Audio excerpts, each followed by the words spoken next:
everyone. So this is going to be the video on what tools to use for applying your foundation. It depends on the foundation really what tool is going to be most appropriate, what type, whether it's liquid, whether it's cream, mousse, etc. And then most of it after that is just down to personal preference. Now obviously the cheapest, most economical tool you can possibly use are your fingers. I am a massive fan of using fingers for foundation at all. I'll use them for applying my own moisturiser, even though I usually use like a brush for applying other people's moisturisers. But this is truly a personal thing. I am not a fan of touching my face. I don't really like other people touching my faces. I'm getting a bit more used to it now. I kind of have to practice in makeup on other girls and letting girls practice on me. I'm just sucking it up and letting it happen, but I'm just not a fan of it. Now that's why personal preference is going to play a massive role in what you choose as well for your own foundation. So my foundation of choice at the moment, what I nearly always go back to, is just liquid foundations. So you know, my good old Fix Fluid and Armani Lasting Silk that I mix together, which I will apply for you in a minute. Now there's loads of different ways of applying foundation. You can use your fingers, like I said, which is just rub it all over the skin and blend it in as best you can. I'm not a fan of this, particularly for oily skins, because it's, you know, causing more friction, which can, you know, produce more oil, cause more oil production, whatever. And I can't stress how important it is to have your hands so unbelievably, scrupulously clean if you are going to touch your face with them. I won't touch my face without washing them, or at least having a baby wipe right beside me. I am very anal about that. My hands have to be super clean, especially for touching other people's faces.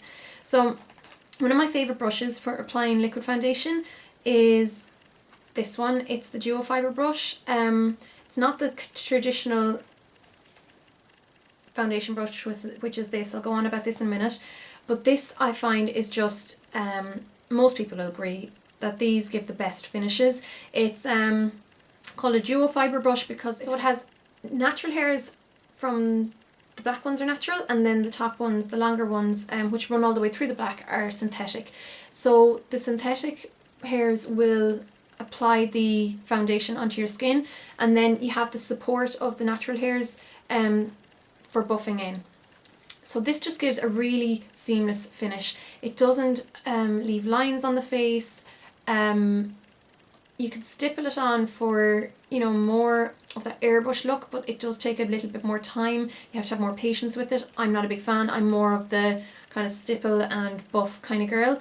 The trick is to apply a little bit at a time. So when you're applying the foundations to your face, I like to put the foundation on the back of my hand. You can use a palette if you want. Literally just dip it into the foundation so that there's little beads on the top of the brush, then lightly apply it over the face and buff in. Now if it's one of those foundations that like liquid foundations that dry really quickly, maybe like the Revlon, oh, that really thick Revlon one, can't even think of it now, but the ones that dry quicker, just do one area at a time. Maybe start around maybe the nose or the chin. Once you have that area done, move on to a cheek and a cheek. So be aware of how quick the foundation sets on your skin as well. So I love these foundations for particularly working on clients. For myself, I love using this smaller size one. I just find it suits, kind of fits the contours of my face a little bit better. This is very similar to the MAC 188. This is the 187. The 188 is a smaller version of a MAC, but it's not. It's a bit more flimsy than this. This is the Gemma Kid foundation brush, Duo Fibre. And it's literally just like a smaller version of that 187. I prefer it, and it's short handled, which I prefer for my own personal use. Then the next type you could look at would be this traditional foundation brush. Now there's loads of brands that does it. This is a Sigma, this is a Lancome, MAC do it as well. I mean, pretty much every makeup brand do these foundation brushes. I have my short handle ones. This one is the MAC 190, the short handle one. And then my favourite brush of the moment is the Celia Birtwell foundation brush. This is for boots. Again, they're all the same idea. They're these paint brushes or paddle brushes or whatever you want to call them. and they apply literally like a paint. So I would use these more so for cream foundations when you really need to have a little bit extra support or strength to the brush, because if you think of something like a cream foundation, it's a little bit harder to move around the skin, it's not as fluid, it's not as liquid. Something like this will push it around better, but keep the word push in mind. It does push, and then to blend you need to start kind of patting and blending in, which takes a little bit longer. Something like this might not have enough strength in it to blend in some thicker foundations, especially some of the thicker like TV sticks or just thicker cream foundations. So that's why these can come in really handy. I'm not a massive fan of these with liquid foundations by themselves, but I nearly always use wedges afterwards. So they come either in circles or in squares like this, usually in big packs. I got a big pack from my beauty supply shop for next to nothing. These are the latex type. You can get latex free if you are allergic to latex, or if you're sensitive to it. So I use this to just kind of blend away any lines that are left on the skin after I've applied my foundation. I'm not a big fan of using these for liquid foundations, just to apply liquid foundations, because they absorb so much product. If you want, you can damp the sponge and then apply liquid foundation, because if the sponge is damp, it won't absorb so much product, but it will shear it out. So keep that in mind. It can be great for anyone who wants a sheer foundation and maybe their foundation isn't as sheer as they want. But what I like to do is apply the foundation with, if I'm using this kind of brush, the normal kind of paddle brush, apply it all over, paint it all over, blend in as best as I can, and then pat this over to take away any excess as well, but also to get rid of any lines. So these I have been using loads lately. I used to use these at all, but I just find now that I'm used to them and now that I've been using them a lot, I'd be lost without them. So I use this every day on myself. For blending out any lines. With these, a lot of the time you won't need it, especially if it's a liquid foundation, but sometimes for some of the thicker foundations, it's still nice to take away any excess with this and to kind of blend in some areas where the brush can't get to, like in the corners, because it has these corners that are obviously not going to poke your eye out by any means because they're so soft. Or you can get in around the nose, just any little indented areas. So these are really handy. A couple of other brushes you could look at would be something like the MAC 109. A lot of people love using this for foundation. It's a natural haired brush, but it's flat and quite dense. It's really good for buffing in foundation. I personally don't really use it too much for foundation. I like using it for powder products, but it still does work really well for foundation. It's just that buff. It has a good bit of support. It's not too flimsy, so it'll work well with cream products as well as liquid products. You just have to be really careful to wash it well when you are using it with liquid products, because the hairs, natural hairs, will absorb a lot more liquid product than artificial hairs will. That's why artificial hairs are usually a bit more suitable, so you just want to make sure you wash it well afterwards. Some people like to use this kind of brush, which again is a natural hair. Some people find you get the best finish with it, with foundations. And a lot of the time you can, but again, you just have to wash it really, really well afterwards. I have a couple of synthetic brushes here that I got from Body Shop, which are great for, anyone who is conscious of anyone who's a vegan or a vegetarian and they don't want to use natural hairs. Most of these ones, which are synthetic, can work great. Use your sponge with them and you'll get your really good finish with them. If you're using a mineral foundation, your best friend is the Kabuki brush. I have this one by Bare Essentials, which is a really fluffy, soft, dense brush, and you use that to buff in your foundation. Or I have the MAC 182. Again, really, this is so soft. I absolutely adore it. I actually love it so much that I don't want to use it. If that makes any kind of sense, because I'm worried I'd ruin it. This is these are natural hair ones, so they're more suited for powder products, and they buff in really, really well. So that's what you can use more so for like powder foundations, mineral foundations, that kind of thing. Some people do use these for liquid, but I'm not a big fan. Generally, the rule of thumb is that for liquid products of any type, you use synthetic hairs. That's only general rule of thumb. No, by no means am I saying you have to use them. I often use natural hair products or natural haired brushes with my liquid products, but they are more suited towards synthetic haired brushes. And then for powder products, you use your natural hair brushes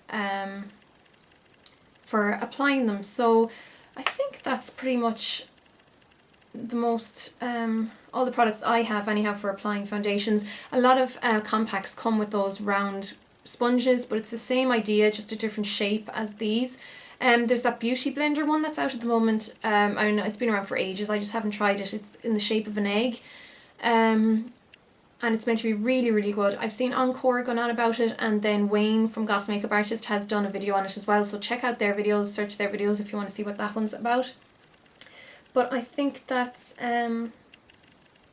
yeah, that's all I can say about applying foundations, really, that I can think of at the moment anyhow. If any of you have anything to add, feel free to leave it in the comments below. But in the meantime, thanks for watching, guys, and I'll talk to you really soon. Bye. Okay, so I'm going to quickly show you how I apply my foundation. So I have my foundation that I use, which is my Studio Fix Fluid, mixed with my Armani. This will be different for everyone. This is just me getting my mixture. I always have a tissue with me, or on my lap, or on the table in front of me when I'm applying foundation, so I can wipe any excess off the brush or off my fingers. So what I've been using lately is my Celia Birthwell brush. I do like to use my dual fibre brushes, but this is kind of a novelty for me at the moment. So I apply onto my face. So you literally do paint on with these kind of brushes. And I like to put a thin layer everywhere to start off with, and if I want to add on anywhere, I will afterwards. It probably looks really light in the camera. You're probably thinking it's probably lighter because if you look at the rest of my face, it's very light, but I match it to my neck and my chest because I'm so much paler there. I have a lot of sun damage on my face from when I was travelling. It got a lot darker and it never really lightened up afterwards. So I use this to kind of blend it in and take away any excess.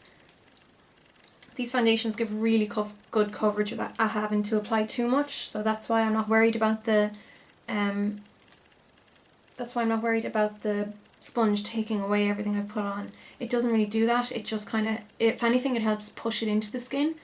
I'm not swiping it off. I'm just almost like stippling a sponge over where I apply the foundation.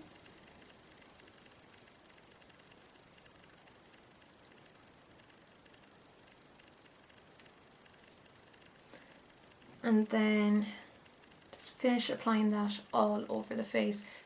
So I've applied quite a thin layer all over my face, and if you think about it, I've taken away any excess with this, which there wasn't a huge amount of. You can see there's a little bit on there. It's not completely soaked all up or anything. Now I'm a lot darker around the eyes compared to my face, but at least my face more matches my neck and my chest area now. I like to apply foundation to my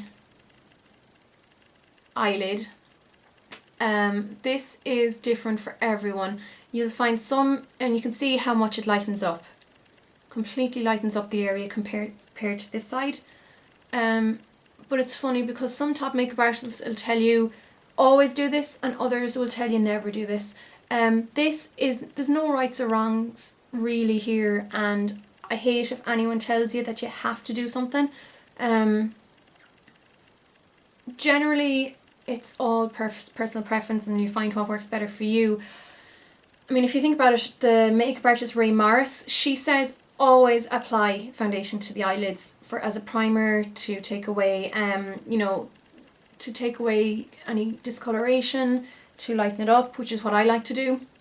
And then Lisa Eldridge will tell you never to put foundation on the eyes. So it is different for everyone, and who's to say Lisa is any better than Ray, or Ray is any better than, or any more correct than Lisa. It's all personal preference. Now, one thing I will say is I won't apply foundation on this area because the skin is so delicate. It's so thin. I don't like to overload product there. I will be adding a proper concealer there afterwards, and especially if you have like loose, thin, slightly crepey skin, which I tend to have, especially if I bunch up my face. Overloaded product really will show off any texture or any unevenness in the skin. But that's pretty much what I do with my face on a daily basis. You can still see this showing through, but I won't rely on my foundation to cover that. I'll rely on my concealer to cover that.